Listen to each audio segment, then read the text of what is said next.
These civilian soldiers usually serve 1 weekend a month. For many, it is their first deployment. Today, they leave behind their everyday lives for a new mission. Today, Kuwait, tomorrow, Iraq. These New York reservists are preparing to drive deep into hostile territory. All around me are familiar faces, worn out places, worn out faces.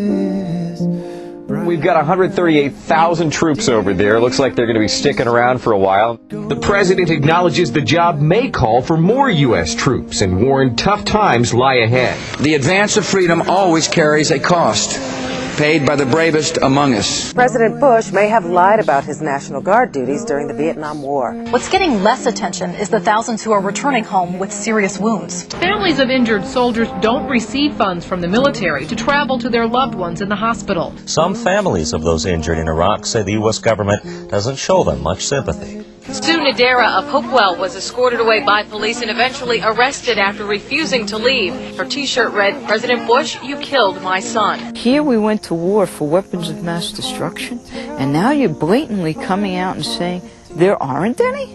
At least 2 U.S. soldiers were killed when an explosion blew apart a building, and they were searching it for chemical weapons. My child is dead. I'm waiting for his body.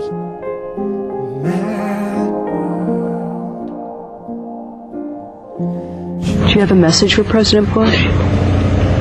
Tell them, get our guys back here. There's no need for them to be there. He was in Iraq less than 2 months before he was killed. He was recently engaged and planned to get married. He was only a semester away from graduating from college. Tomorrow would have been his 29th birthday. These guys aren't numbers, they're all heroes. They take an oath to protect us. We need to protect them too. Only about 2% of the Humvees are armored. The reservists have spent weeks scrounging for parts to add armor to their vehicles. I am the mother of Sergeant Patrick McCaffrey.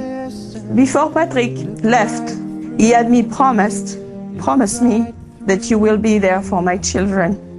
But what is going to happen to all the children who have lost a parent in this war? He's got 2 little kids, it's bad. It really is.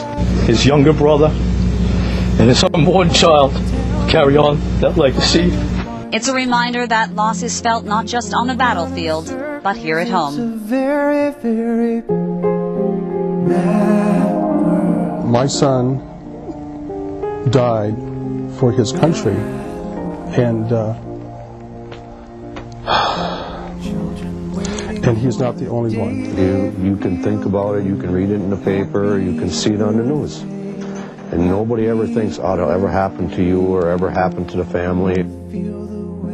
When Casey and I were little, he always used to play with his G.I. Joes. And every now and then he'd let me play too, and that was special.